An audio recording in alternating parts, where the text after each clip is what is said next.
Welcome to Lynn Cullen Live, talk radio without the static.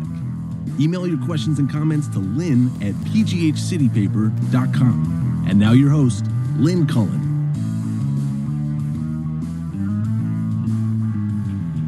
Hey, welcome to the show. It's March 24th. I thought my voice was going to be better today, dang it. It's a Tuesday, and that means my sister Susan should be on the line. Hi, Suze. Hi. In a much more decent hour, may I say, now that I'm back in the Midwest. Yeah, I'm glad. Hey, I've got, let me see if I can get this up here. I think this is really important, so I just want to share this, first of all, because a lot of people are concerned that they can't get testing when they need it, and here, this is wonderful. Here it is. For the average American, the best way to tell if you have COVID-19 is to cough in a rich person's face and wait for their test results.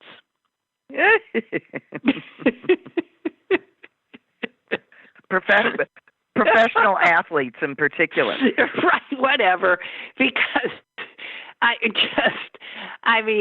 like Rand Paul, who said he wasn't showing any symptoms, but he thought he should maybe get tested anyway, so he gets tested. I'm thinking, well, you had no symptoms, you got tested.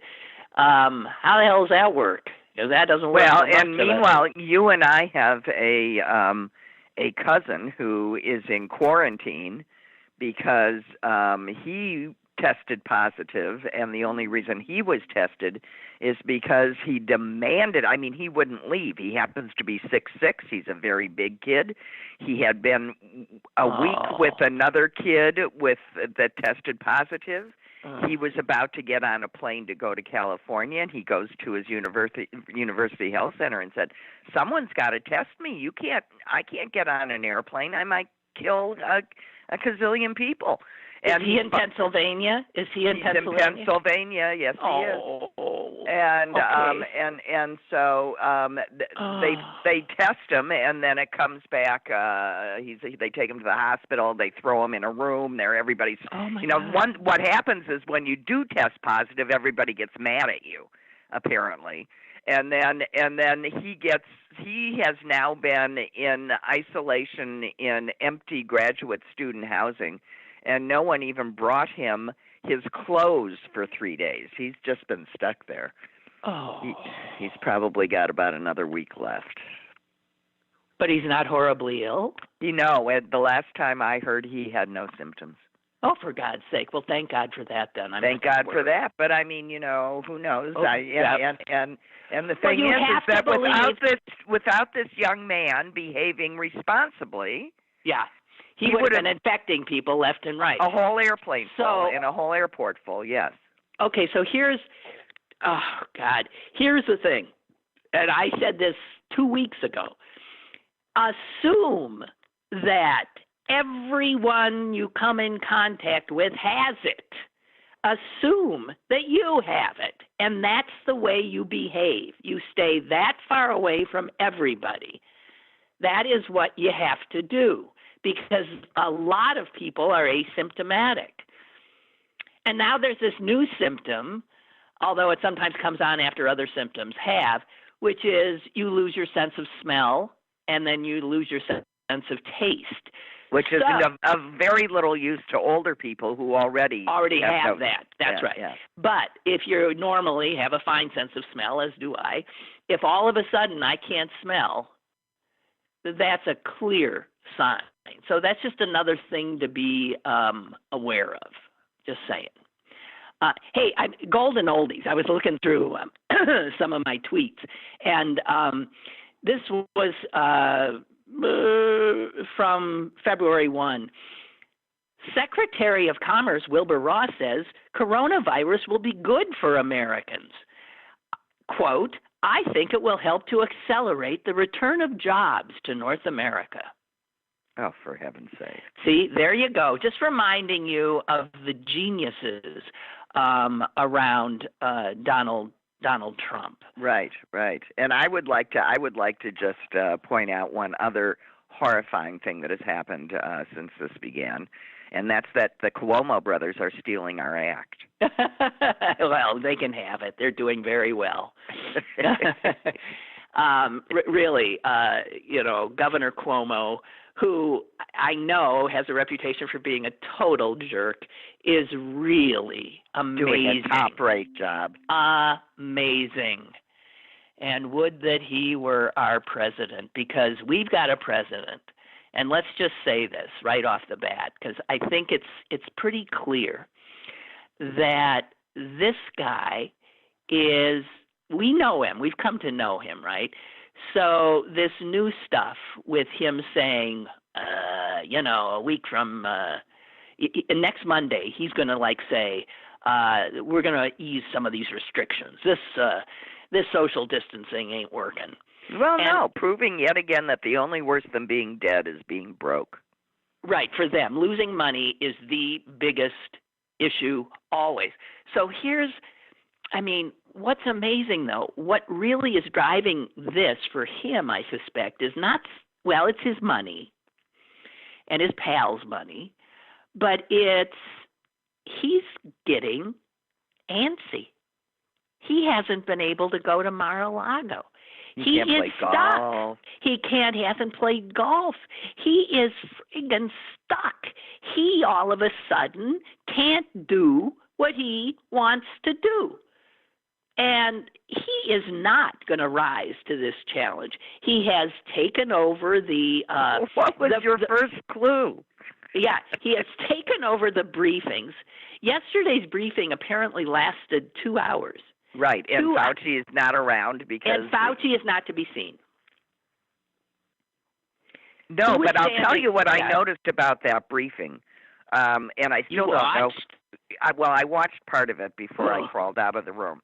But here's what I was watching, because I can't listen to anything he says. So I was fascinated by the woman to his camera right, behind him.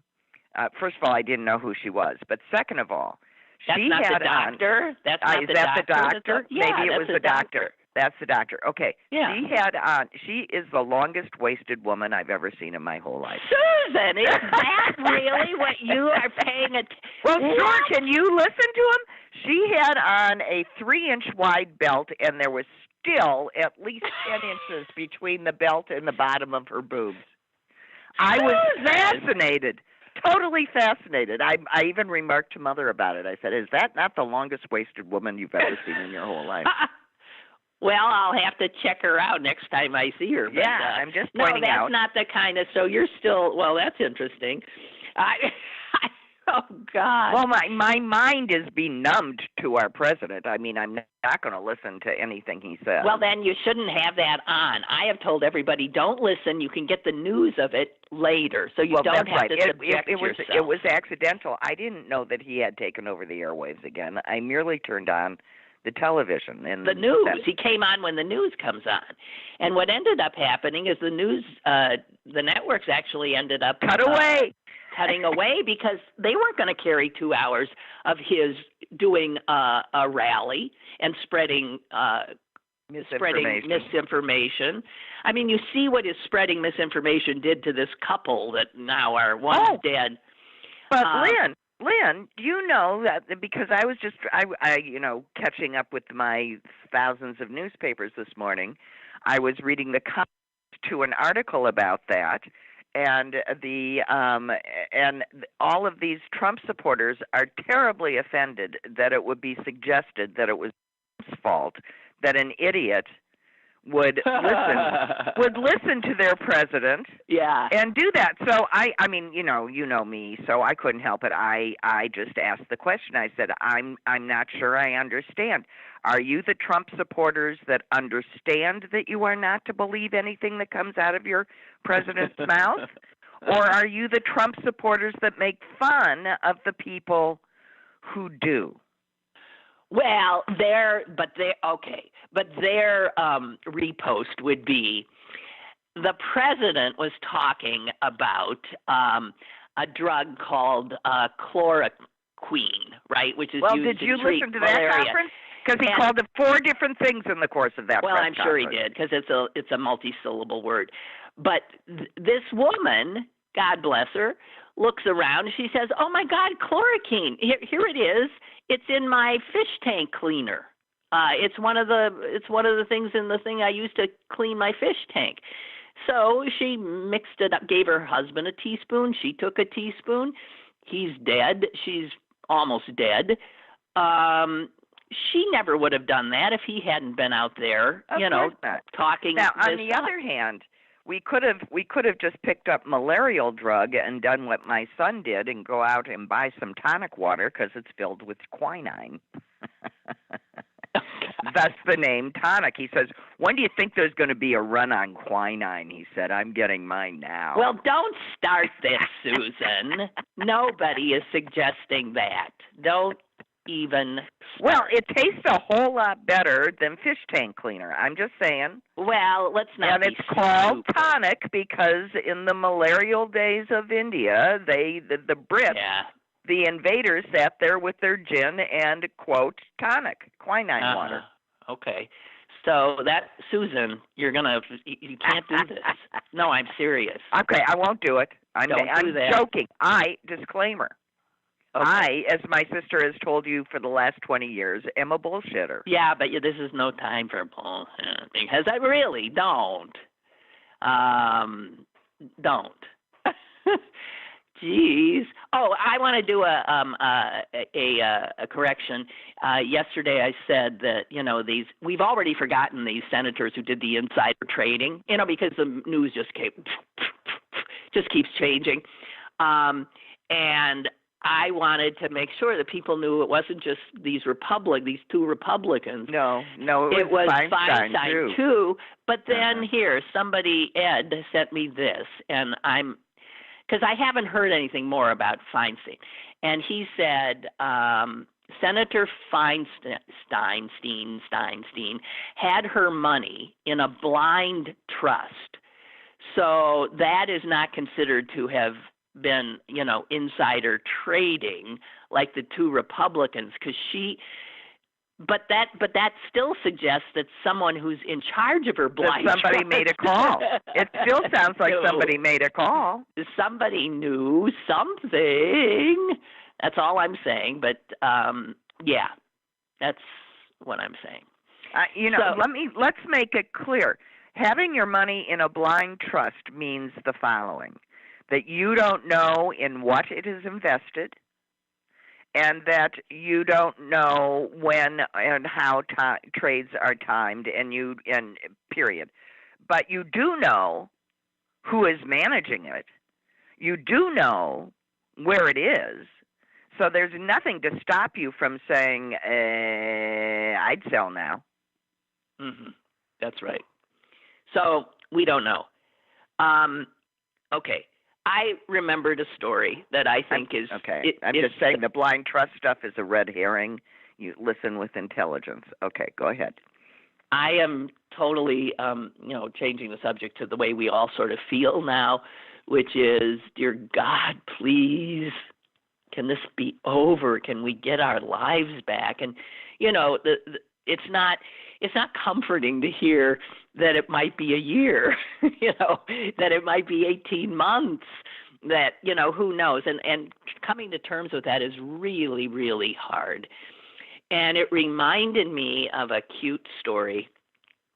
Why it would remind me of a cute story? Thank God it did. Of another of our relatives, our nephew, our brother's youngest, who I'm remembering he would have been about 3. And this is in the day when, of course, little kids would put in, what were those called? DVDs, or were they then like... or videotapes, probably. Videotape, right. They would put in videotape, and they had a sense of, putting it in and playing it and rewinding it and stuff like that. And I can't remember what was happening to Blue. Take your bone somewhere else. God, that's okay. So he was Hi, having Blue. Yeah, go ahead. He was having a bad day. Our little nephew was having a really bad day. Things were not going as he wanted. I don't know what it was, but he was in a state. He was crying. He wanted help. And here's what he said. Mommy, fast forward. I don't remember that. Is that not the best? Well, it's better than get me out of here. No, because he sort of was hoping that you could do that in life. Can we just skip this? Let's get into something else. Please fast forward. And I have been thinking of that over and over. I find myself saying, fast forward, please.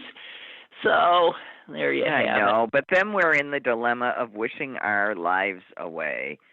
So I'm just trying to, I'm trying to to figure out a way to capitalize on this. So I've got one of the silver linings to being stuck in your house, if you're someone like me, is that all of your friends that live elsewhere now suddenly are out of touch with each other as much as they're out of touch with you. So now we're all in the same boat. So I wrote one of my group of women friends back in St. Louis and said, well, now none of us can make lunch. How about a virtual lunch date on Thursday at noon? Yeah. And so we're just, FaceTiming each other and sitting down and having our lunch and, getting together. And I talked to my sister-in-law and her husband, who was nursing a hangover because they had a virtual cocktail party the night before. Well, thank God, imagine if we didn't have, I'm always squawking about technology and the internet and all that shit, but thank God we do have this. This allows us some measure of being together. Oh, Barbara, thank you. The woman you saw, Susan, Barbara sent me this, is Deborah Birx, Birx. Yeah. And I have noticed her clothes because she's very well dressed. And Barbara sent me a thing saying Deborah Birx is the maternal fashion icon America needs now. But I'm looking for a full-length picture, and they're only giving me her head. Oh, wait, here's one. Oh, was she wearing a white? It looked like a shirtwaist dress with probably about a 3-inch. I have white one with her silver belt. Yes, I have a picture of that.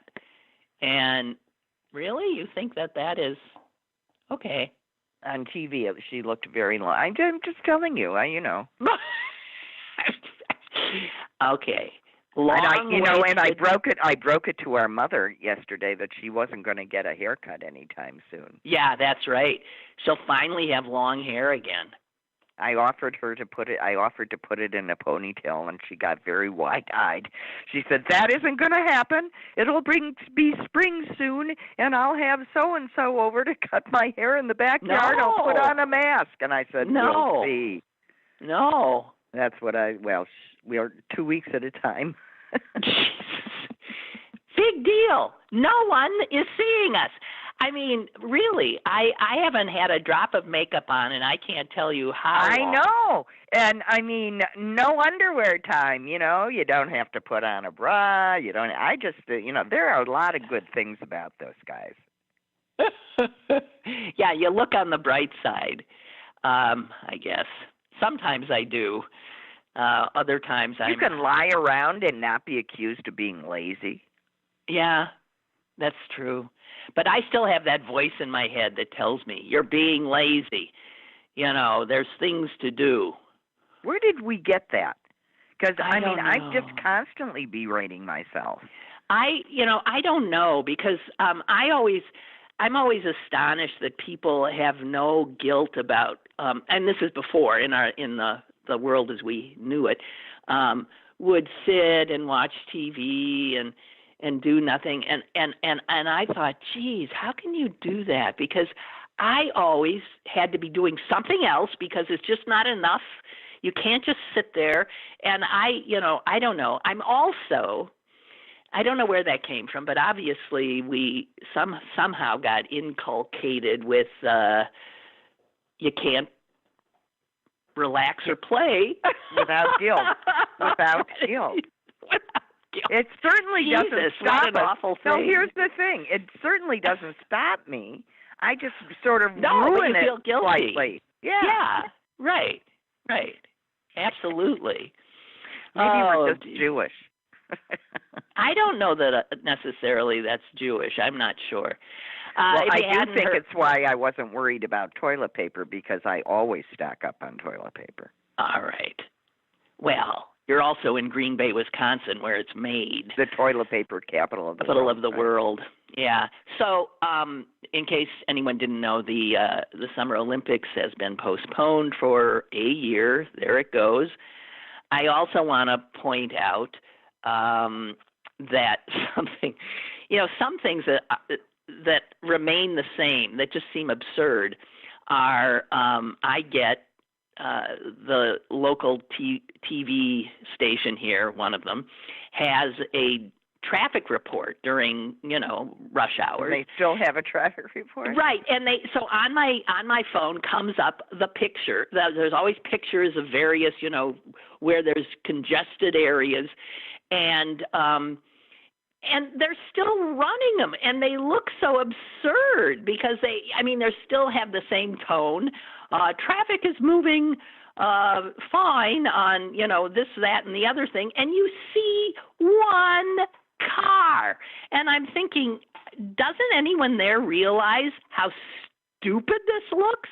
Here, I'm looking at one. It has one car in it. That traffic reporter still has a job, Lynn, Okay, but seriously, I know, but they can ever do something else. Traffic continuing to move well through the Southern Beltway on I-79, and there's my picture. Yeah. And they keep these things coming. It just seems laughable to me. Shall we talk at all about oh, wait, we got a caller. Let's go to the caller first. Hello, caller. Hello, Lynn. It's Dave from Washington. Dave from Washington. Hi.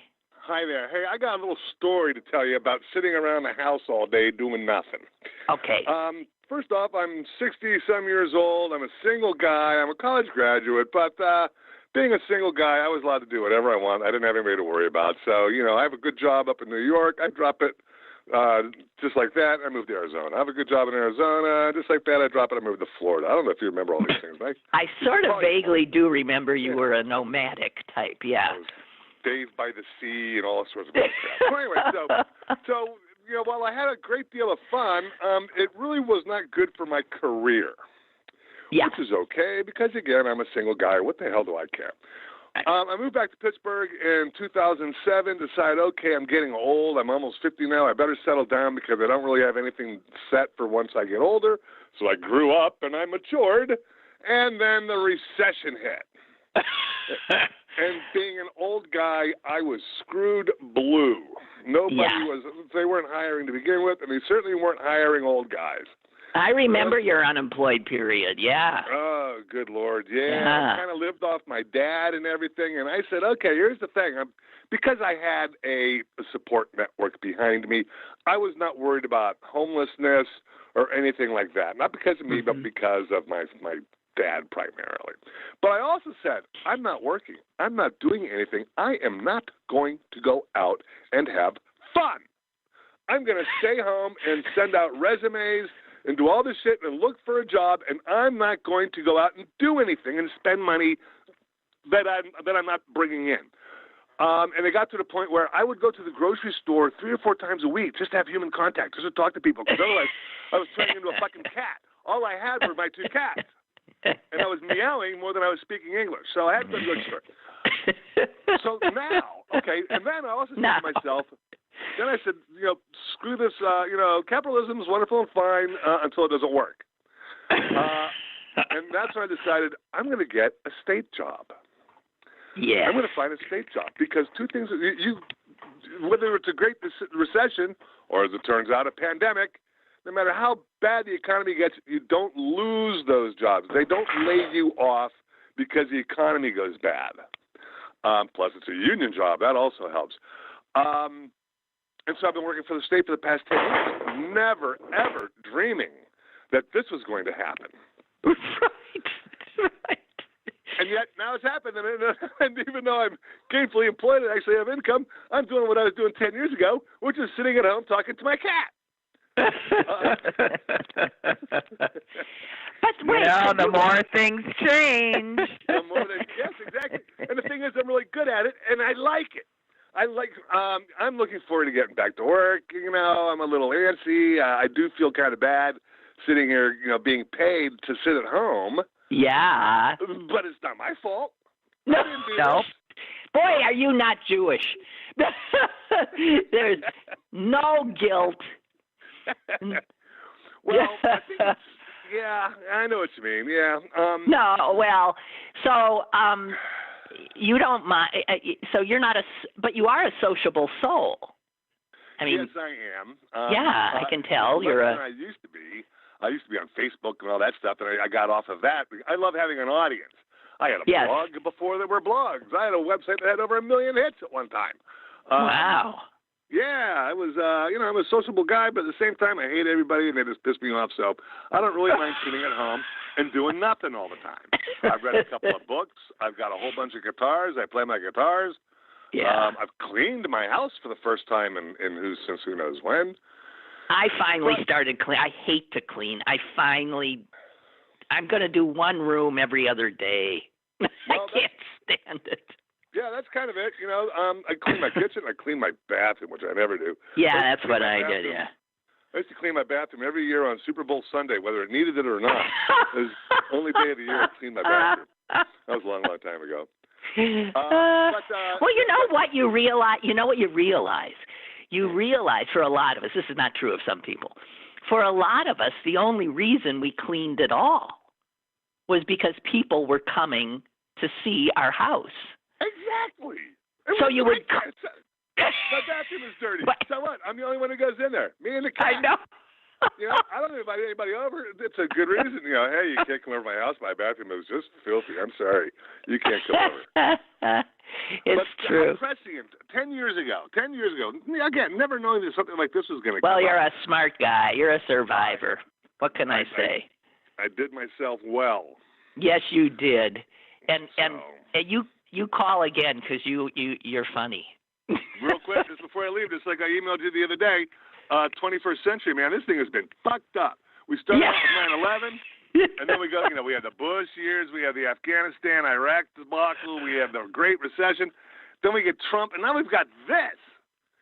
Yeah, I was going to say, for all those people that think it couldn't get worse for Trump, yeah, it could. Trump with coronavirus. This is worse. Oh, God. Okay. Man, give me the 90s. I want the 90s again. Give me back the 90s. Right. Thank you. Go, all right. We'll talk to you later, Lynn. Yeah, you call again. You made a lot of people laugh. That's good. I don't know about the 90s, though. I'd take anything. Come on, I'd take anything. You know, I was thinking about one of my things has always been stress eating, and there are two ways people respond to stress with food, I think. Well, maybe some people, it doesn't change anything in their relationship to food, but some of us take comfort. That's where the term comfort food comes from, right? That you just want something that makes you feel good, that spawns good memories, and also you just keep wanting more and more of it. There's not enough. And so a lot of people, I think, are going to come out of this, if they do, sort of fat. Then there's the other people whose stress makes them lose their appetites. And I think when this is over, we're going to be a country of either very fat or very skinny people, and with a few in between. Don't you think? I think. No, I think it's a possibility. Okay, can we take something serious for just a second? Seriously, yes. No. I think serious. Can we take something that is serious? Yes. Yes, if I can find it. This came to me from Sally Wiggin, and I mean, this is serious. Can you guys handle serious? Can I read it to you? Sure. All right. It's not. It's from a doctor, and it's from a doctor who is on the front lines, and his name is Josh Lerner.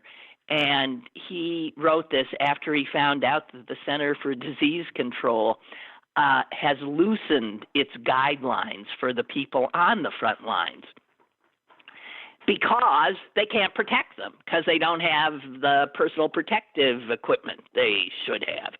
And so they said, well, so you make do with one mask, blah, blah, blah. And he wrote, in his rage, he wrote this. I want to read it. In one of the most vivid scenes in the HBO miniseries Chernobyl, did you see that, by the way? No, I haven't. Anyone who hasn't watched it, you can watch it during this, hiatus we're all taking. It is one of the best series I've ever seen. Okay, and it's about another horrific thing that was badly handled by the government of the Soviet Union, which potentially endangered the entire world. It had a better outcome in that regard. Okay, so he says, in one of the most vivid scenes in the HBO miniseries Chernobyl, soldiers dressed in leather smocks run out into radioactive areas to literally shovel radioactive material, horrifically underprotected. They suited up anyway. In another scene, soldiers fashioned genital protection from scrap metal out of desperation while being sent to other hazardous areas. Then the doctor says, please don't tell me that in the richest country in the world in the 21st century, I'm supposed to work in a fictionalized Soviet-era disaster zone and fashion my own face mask out of cloth because other Americans hoard supplies for personal use, and so-called leaders sit around in meetings hearing themselves talk. I ran to a bedside the other day to intubate a crashing, likely COVID patient. 2 respiratory therapists and 2 nurses were already at the bedside. That is 5 N95 masks, 5 gowns, 5 face shields, and 10 gloves for one patient at one time. I saw probably 15 to 20 patients that shift. If we are going to start rationing supplies, what percentage should I wear precautions for?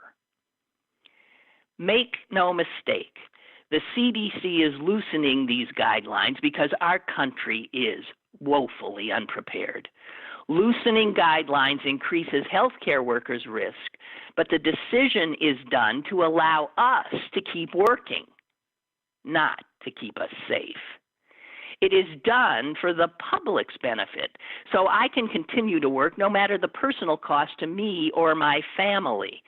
Sending healthcare workers in the front line, asking them to cover their faces with bandanas, is akin to sending a soldier to the front lines in a T-shirt and flip-flops. I don't want talk. I don't want assurances. I want action. I want boxes of N95s piling up, donated from the people who hoarded them. I want non-clinical administrators in the hospital lining up in the ER, asking if they can stock shelves to make sure that when I need to rush into a room, the drawer of the PPE equipment I open is not empty. I want them showing up in the ER asking, how can I help? Instead of offering shallow plans conceived by someone who has spent far too long in an ivory tower and not long enough in the trenches. I want billion-dollar companies like 3M halting all production of any product that isn't a PPE, to focus on PPE manufacturing, something, by the way, that is just slowly starting to happen. I want a company like Amazon with its logistics mastery. If it can drop a package at your door less than 24 hours after ordering it, I want them halting its 2-day delivery of 12 reams of toilet paper to whoever is willing to pay the most in order to help get it, to get the available supply that we need distributed fast and efficiently in a manner that gets the materials to my brothers and sisters in arms on the front lines. I want Procter & Gamble and the makers of other soaps and detergents stepping up too. We need detergent to clean scrubs, hospital linens and gowns. We need disinfecting wipes to clean desk and computer surfaces. What about plastics manufacturers? Plastic gowns aren't some high-tech device. They are long shirts made out of plastic. Get on it. Face shields are just clear plastic. Nitrile gloves, yeah, they're pretty much just gloves made from something that isn't apparently latex. Let's go. Money talks in this country. Executive millionaires, why don't you spend a few bucks to buy back some of these masks from the hoarders and drop them off at the nearest hospital? I love biotechnology and research, but we need to divert viral culture media for COVID testing and research. We need biotechnology manufacturing ready and able to ramp up if and when treatments or vaccines are developed. Our Botox supply is not critical, but our antibiotic supply is. We need to be able to make more plastic ET tubes, not more silicone breast implants. Let's see all that. Then we can all talk about how we played our part in this fight. Netflix and chill is not enough while my family, friends, and colleagues are out there fighting. Our country won 2 world wars because the entire country mobilized. We outproduced and we outmanufactured while our soldiers outfought the enemy. We need to do that again because make no mistake, we are at war. Healthcare workers are your soldiers, and the war has just begun. Okay? Yeah. And I have to tell you that that was written 5 days ago, and very little has changed. And because the president we have is refusing to use the powers he have to force these manufacturers to stop doing what they normally do and to turn their attention to this fight, we are screwed. And that's all I can say. I know that's why I said it was serious. We have a caller. Caller, hello.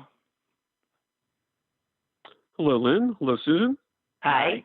Can you hear me? Hey. Yeah. John from Greensburg, though not currently residing in Greensburg. Okay. Well, your the missive you just read on air, very apropos, because I think the situation is going to be exacerbated to the point of breaking our system entirely if the imbecilic con man / fucking crook who is in charge of the band of kooks and grifters that we currently have running our nation gets his way and decides that we're open for American business. Economy simply has to be open for business. I mean, we can't let a pandemic derail us for more than a week or two at most. And if the older among us and the more vulnerable among us, and even quite a few among the otherwise healthy among us, but just unlucky, have to be sacrificed, if a few tens of thousands have to be sacrificed, well, I mean, small price to pay for an uptick in the stock market and ensuring Republican re-elections in the fall. Well, we haven't, we have not named this Texas lieutenant governor who flat out said, right, that we should sacrifice old people. Old people want to die rather than lose their money. Old people should die so their grandchildren can have an economy back. And this is what Republicans are actually thinking. They're not kidding. The pro-life party is now party of life. Yes, and the Family party values. Yes, and the party, by the way, who you'll recall warned darkly when Obamacare was trotted out, that there would be rationing of health care and death panels. That now is what they are floating. And you know what? Don't think for a minute they won't do it. They'll absolutely do it. They'll absolutely do it. And they fooled themselves into believing they'll do it while their stopping abortion. Yes, they will not be hit hard. Yeah. But what they're forgetting is that the virus spreads. Their communities, yes, they're far less populous. They're far less congested. But guess what? They're older. They have a much weaker healthcare infrastructure. They have more health problems among their residents, including cardiovascular and respiratory problems. So they're more at risk. They are unbelievable. I never knew humans could be as awful as these people. I couldn't believe Republicans could get worse, but they're showing themselves now to be truly fucking evil. Hey, John, I got to go because I got callers piling up behind you. This is the new normal now.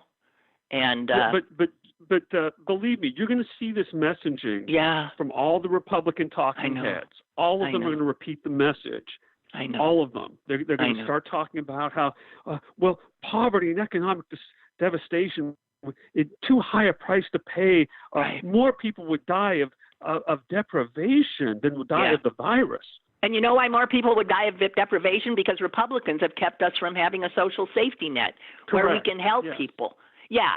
So unfucking believable. Hey, thanks. Nice to hear from you. You're welcome. Bye. Bye-bye. All right. We got callers. Hello. You're on. Hey, Lynn, it's Mike in D.C. Mike in D.C. Hi. So the problem with the analogy of the doctor that sent the letter that you just read is that those soldiers that were going into Chernobyl didn't know really what they were facing. These nurses and doctors know exactly what they're facing. That's right. And they have a union. Why isn't their union saying, we aren't coming to work tomorrow until we have those masks? And if the union did that, even though it's horrible to think that there are people in hospitals suffering, that's the only thing that's going to make this change. Mike, begging and pleading isn't going to work. I don't think many nurses and doctors are unionized. Some are, but I don't think they very few. I mean, a doctor takes an oath not to say things like that. So right, doctors won't do it, and and they are at greater risk than anybody. They are knee deep in this, and we have failed them. And I say we because we allowed our government to become what it is. Begging and pleading is not going to make capitalism do the right thing. No, obviously not. They're going to have to at some point stand up and say, I'm not going to work unless I have this protection. And then look at what the Republicans, Mitch McConnell and the fucking Republicans are doing with the stimulus package. They still are seeing it as a way to get money to the rich. That's all that matters to them. God. That's all that matters to them. We are expendable. Just like in the AIDS crisis, we are expendable. And I'm sorry, but ACT UP taught me that you can't beg and plead. You called this because you said early on, we've been through this before, maybe not you, but I have, the AIDS epidemic, when the government did not do a thing. let them die. It ain't us. And now we're seeing it again. And how long will it take the larger society to lay down in the streets, which is what we literally did, to stop this insanity? Well, here's my problem, and this comes from a guy named Bill Falk.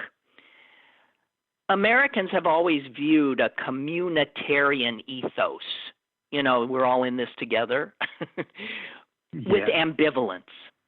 Our founding ideals are rooted in a rebellion against authority and duty and reverence for individual liberty. Epidemics have a way of revealing underlying truths about the society, and this one has caught us in a moment of profound weakness. Faith in science, government, media, and all our institutions has eroded badly. And I will say this, because again, of a Republican agenda. And we are deeply divided, viewing each other as enemies, not countrymen. The coronavirus cares obviously nothing about these distinctions.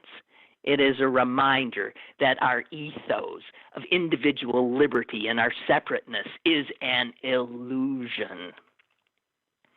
But you can't change that. It's baked in the bones and blood of way too many Americans. And you see them. You see these people who just won't stop doing the wrong thing.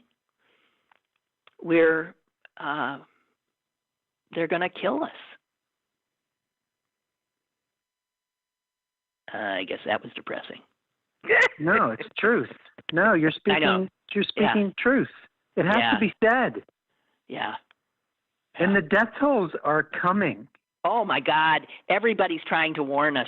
I got to tell you, even the Surgeon General, who seems,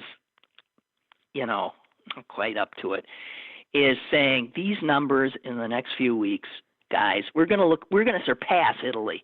We are going to be number one. And God help us. I'm serious. Now's the time for those doctors and nurses to say, nope, not going in. And if enough nurses did that, you wait and see how quickly 3M changed their production to make the correct masks, not the ones they can sell at the Safeway. Wait and see. Yeah. Begging corporations to do the right thing does not work. Yeah. Action. Act up, people. Act up. Thank you, Mike. Be Thanks well. for the reminder. Thank you. Okay. Bye. I think we have another caller. Caller, hello? Hello? This is Ray from Hi, ladies. It's Ray from Lawrenceville. How are you? Hi, Ray. Hey, there's so many things. But most importantly, we have to understand what it takes to do what we're demanding be done. Now, I know you said this before because you know how factories work. But did people, come on. We got to do Lynn, it. Let me tell you this. Lynn, God bless the Governor Wolf. He's doing the best he can. We are shut down. We make the machines Procter & Gamble uses to ramp up. We make the machines Kimberly-Clark uses to make masks. We can't open. We have not yet got our waiver. Well, as soon as they figure out that the supply chain requires other manufacturing to open up, they'll open it up, won't they? When? I'm stuck in here. I snuck in here. I'm violating the law. But I have stuff I have to get done because we know once we open up, if we open up again, out it goes.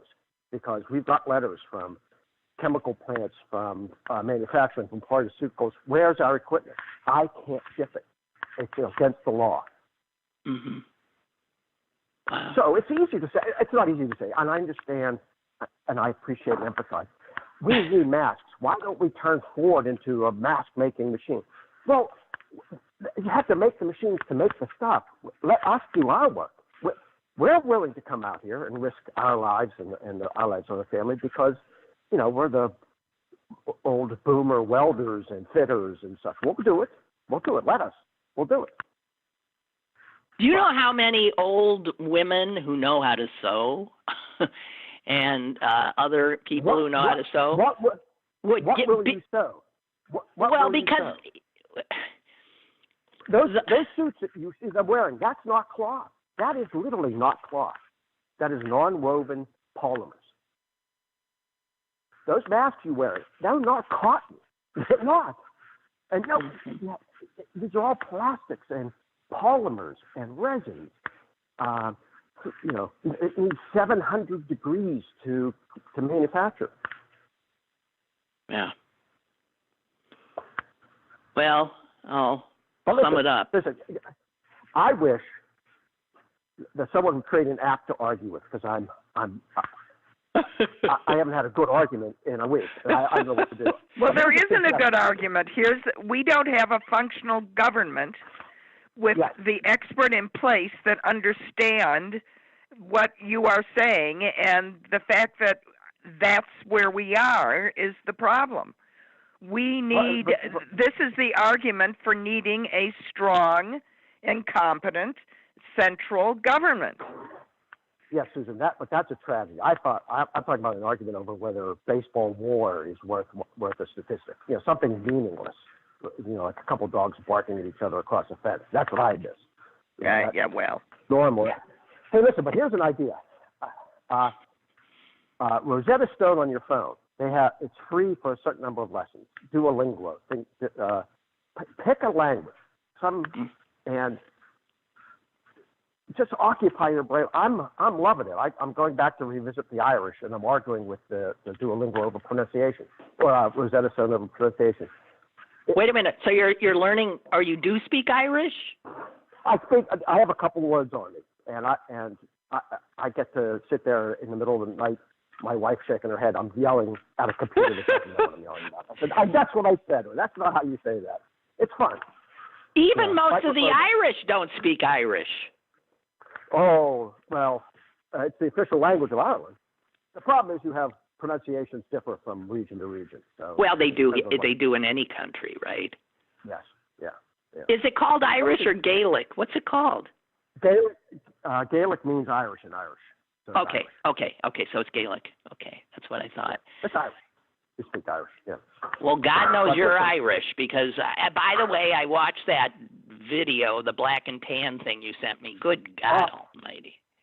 Could you be more angry at the end of that? Huh? No, it's pretty hard to watch. It's hard to watch. Yeah, don't worry. I'll hate the Brits too before it's over. No, just the English.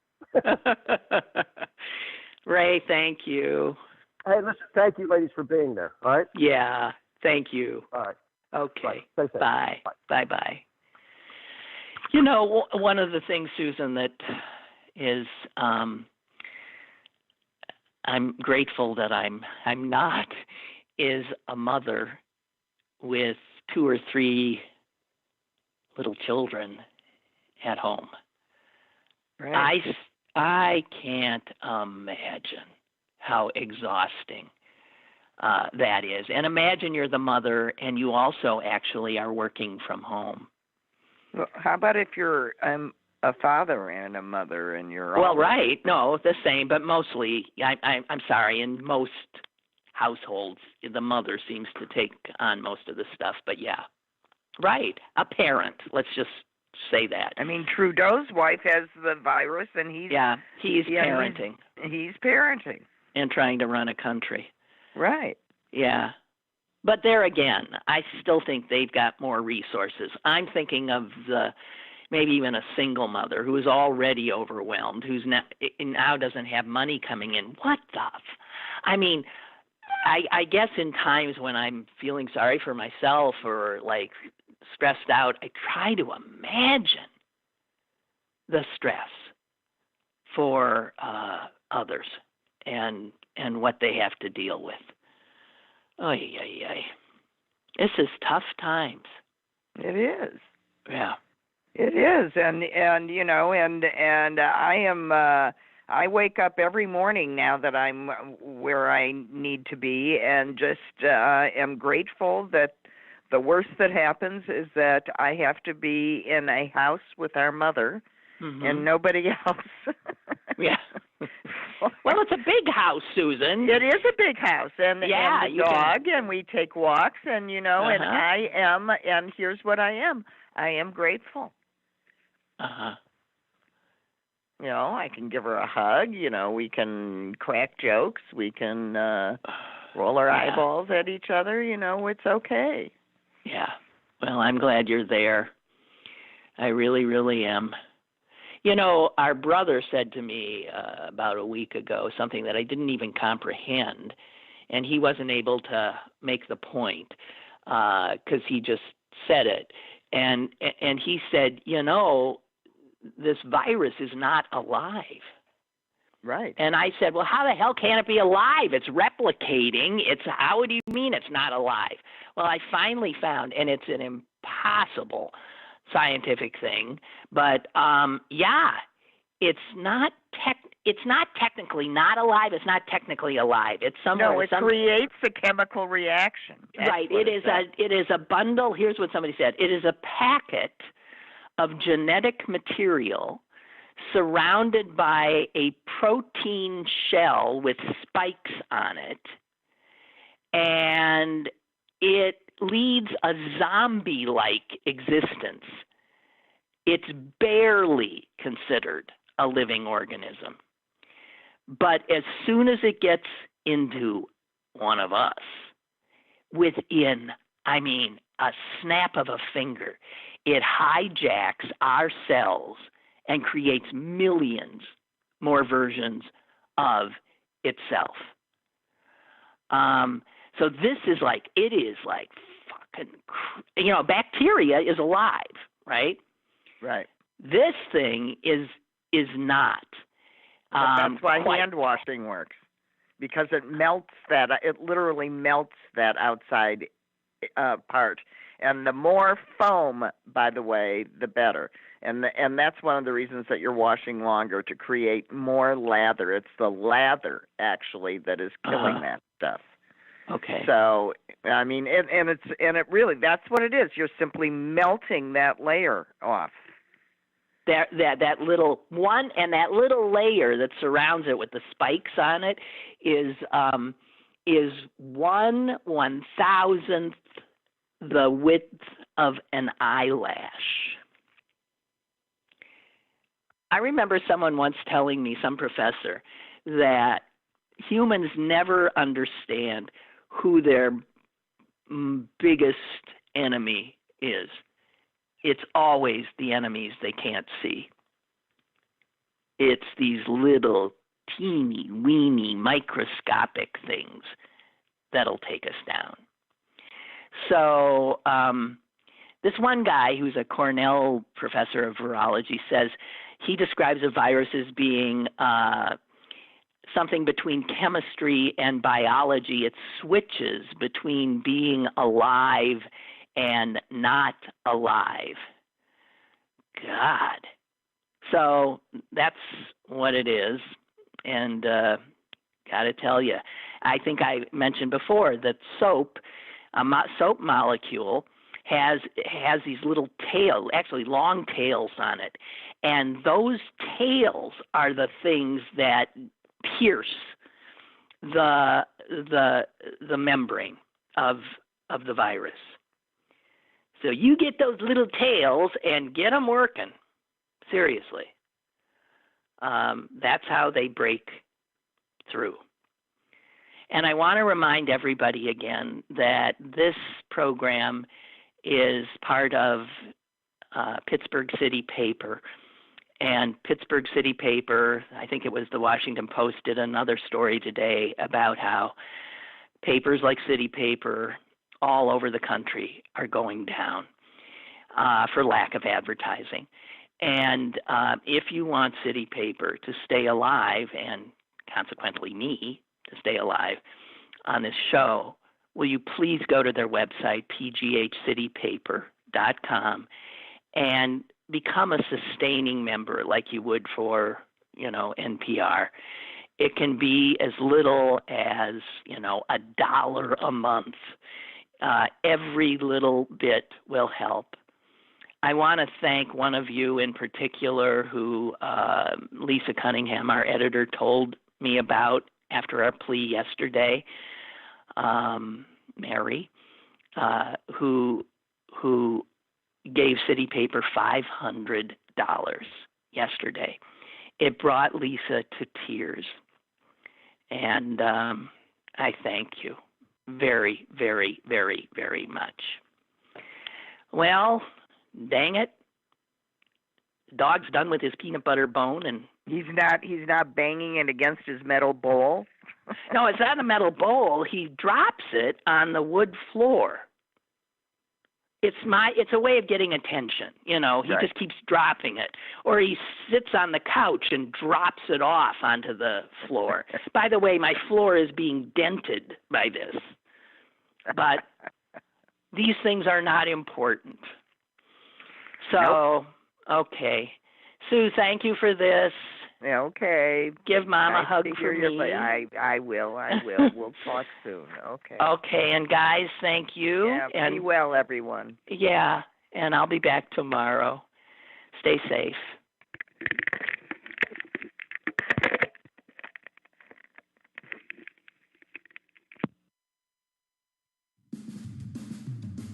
Lynn Cullen Live, Monday through Friday from 10 a.m. to 11 a.m. and archived at pghcitypaper.com. The opinions expressed on Lynn Cullen Live are those of the host and do not necessarily reflect the viewpoints of Pittsburgh City Paper or its advertisers.